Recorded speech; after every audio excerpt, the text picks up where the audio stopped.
আসসালামু আলাইকুম প্রিয় দর্শক, শেখ হাসিনা তার স্বরাষ্ট্রমন্ত্রী তৎকালীন স্বরাষ্ট্রমন্ত্রী আসাদুজ্জামান খান কামাল এদের মৃত্যুদণ্ডাদেশ হওয়ার পর মানে ২৪-এর যে গণ অভ্যুত্থান, সেই গণ অভ্যুত্থানে যে গণহত্যা, নির্বিচারে হত্যা এবং নির্বিচারে গুলি করা যে ঘটনাগুলি ঘটেছিল, তার প্রেক্ষিতে যে বিচার হয়েছিল আন্তর্জাতিক অপরাধ ট্রাইব্যুনালে, সেই ট্রাইব্যুনালে গতকালকে যে রায় হয়েছিল, যে রায়ে শেখ হাসিনাকে মৃত্যুদণ্ড দেওয়া হয়েছিল, আসাদুজ্জামান খান কামালকেও মৃত্যুদণ্ড দেওয়া হয়েছিল, সেটা নিয়ে আমরা কালকে একটা আলোচনা করেছিলাম এবং সেখানে আমরা বলেছিলাম যে বিভিন্ন আন্তর্জাতিক মিডিয়া এটাকে কীভাবে মূল্যায়ন করছে, কীভাবে প্রকাশ করছে।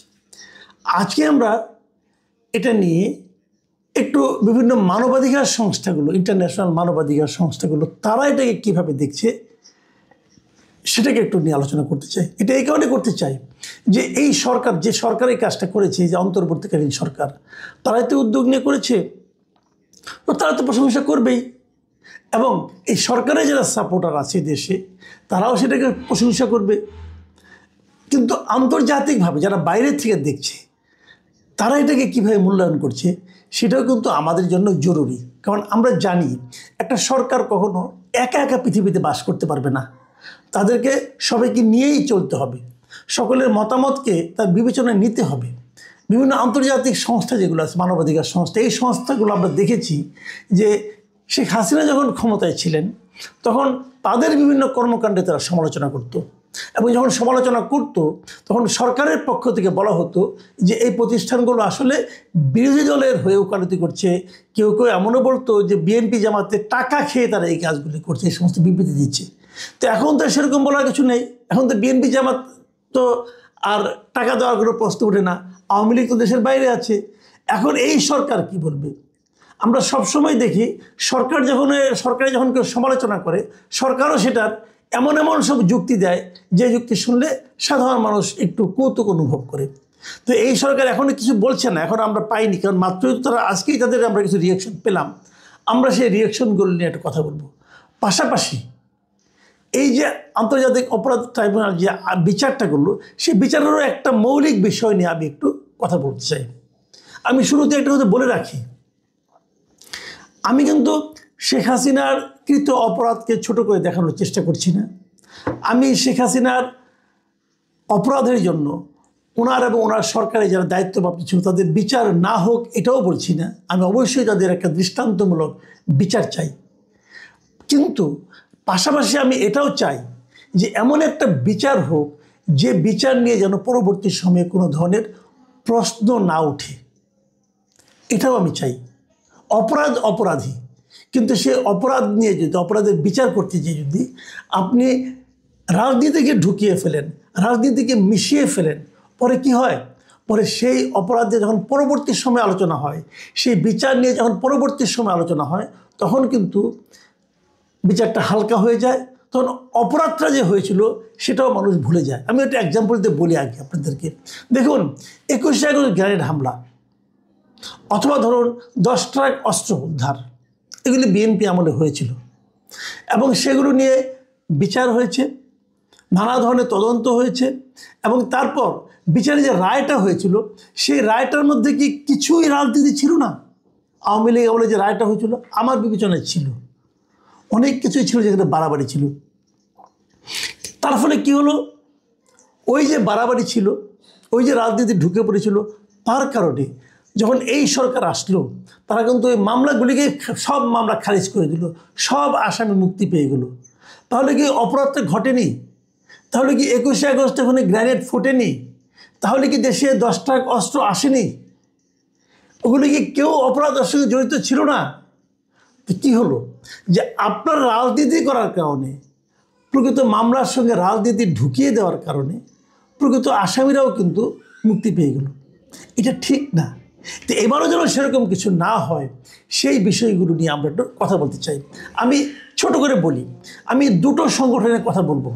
তার একটা হলো জাতিসংঘের মানবাধিকার বিষয়ক হাই কমিশনার, মানে OHCHR, এরা কি বলেছে, আর বলবো একই সঙ্গে অ্যামনেস্টি ইন্টারন্যাশনাল কী বলেছে সেটা নিয়েও আমরা একটু আলোচনা করতে চাই। আমি প্রথমে মানবাধিকার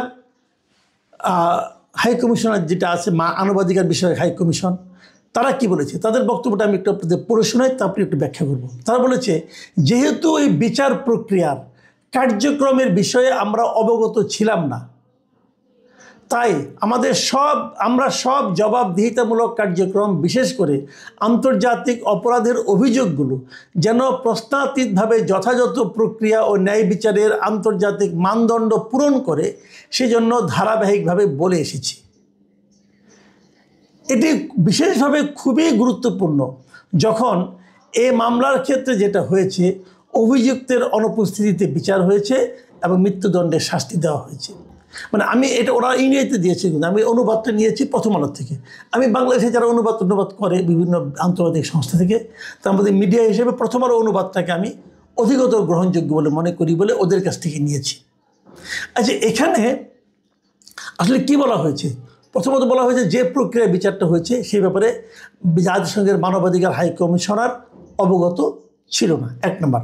2 নম্বর হলো তাদের প্রশ্ন যে এই যে অভিযোগগুলোর যে ন্যায় বিচার যে বিচারটা হয়েছে, বিচার মানে তারা ন্যায় বিচারের কথা বলতে যাচ্ছে, সেই বিচারটা আন্তর্জাতিক মানদণ্ড পূরণ করে হয়েছে কিনা, এটা তাদের একটা জিজ্ঞাসা। তারপরে তাদের বক্তব্য হলো, যেহেতু বিচারটা অভিযুক্তের অনুপস্থিতিতে হয়েছে, মানে শেখ হাসিনা অথবা আসাদুজ্জামান কামালের অনুপস্থিতিতে হয়েছে এবং তাদেরকে একটা চরমতম শাস্তি মানে মৃত্যুদণ্ড দেওয়া হয়েছে, অতএব ওই বিষয়গুলো আন্তর্জাতিক মানদণ্ড পূরণ করে ওই বিষয়গুলো ব্যাপারে সতর্ক দৃষ্টি রাখা দরকার ছিল, এই তাদের বক্তব্য। আর পাশাপাশি এই কমিশনার, এই মানবাধিকার বিষয়ক যে হাই কমিশনার আছেন ফলকার টুর্ক, এই নামটা আমরা খুব পরিচিত। আমরা গত সরকারে আমরা দেখেছি ফলকার টুর্ক নানা বিষয়ে কথাবার্তা বলে। এই ফলকার টুর্ক একটা জিনিস আশা করছে, সে কি বলছে যে বাংলাদেশ সত্য প্রকাশ, ক্ষতিপূরণ ও ন্যায় বিচারের একটি সমন্বিত প্রক্রিয়ার মাধ্যমে, মানে প্রকৃত সত্যটা প্রকাশ করবে, ক্ষতিপূরণ দিবে যাদের ক্ষতি হয়েছে এবং একে ন্যায় বিচার করবে।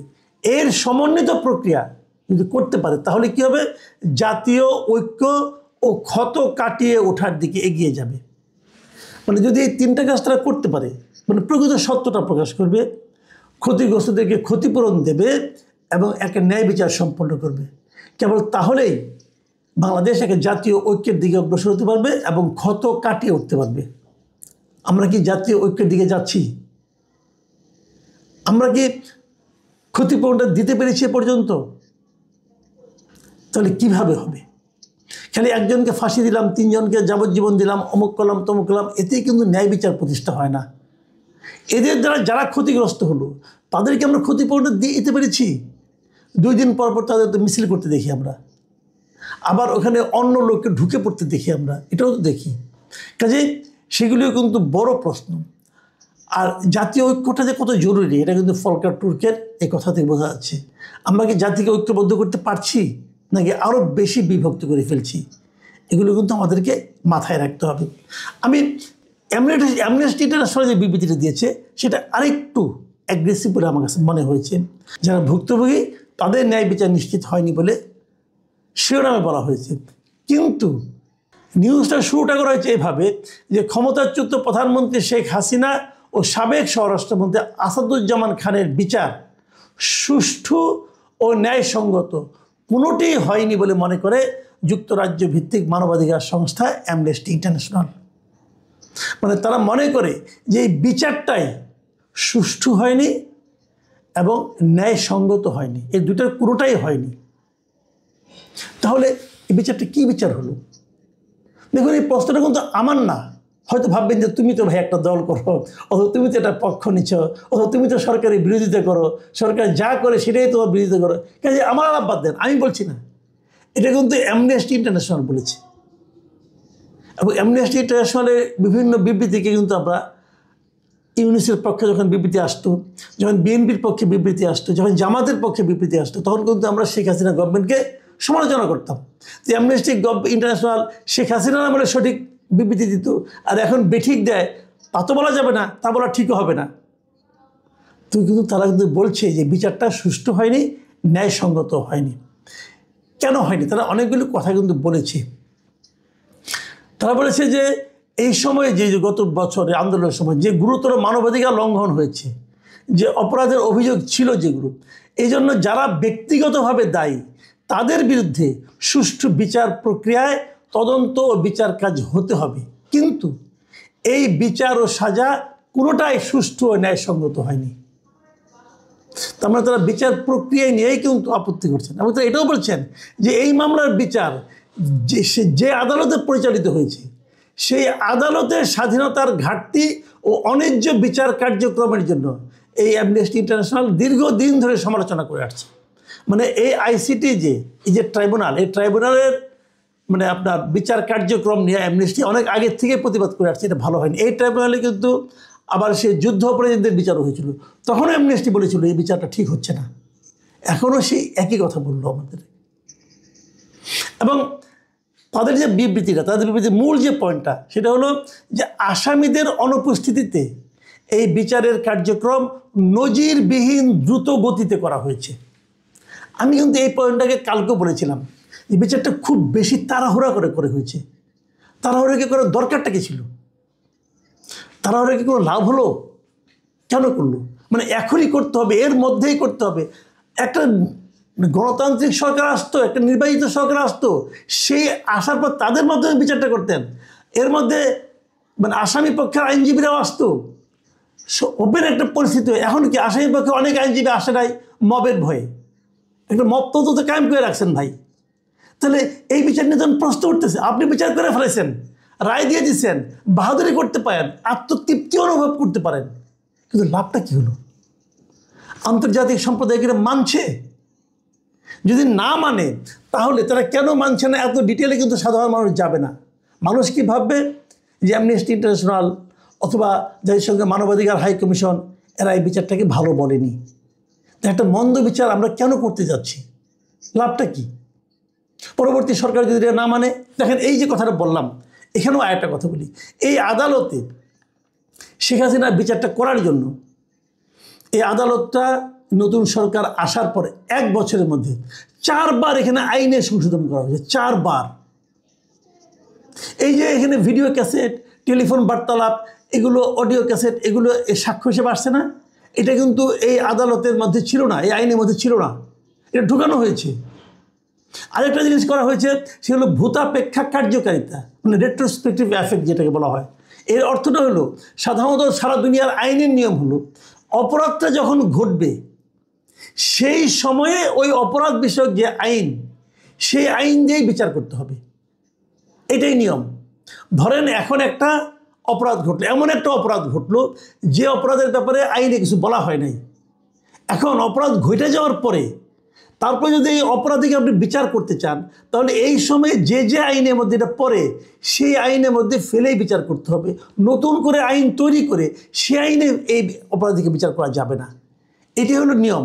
কিন্তু এইবার এই কিছুদিন আগে, গত 6 আগস্ট, 6 অক্টোবর, মানে প্রায় 1.5 মাস আগের কথা বলছি, 1.5 মাস আগে এই আইনে একটা সংশোধন করা হয়েছে। যে এই আইনটা যে করা হলো, এটা ভূতাপেক্ষা কার্যকারিতা দেওয়া হলো।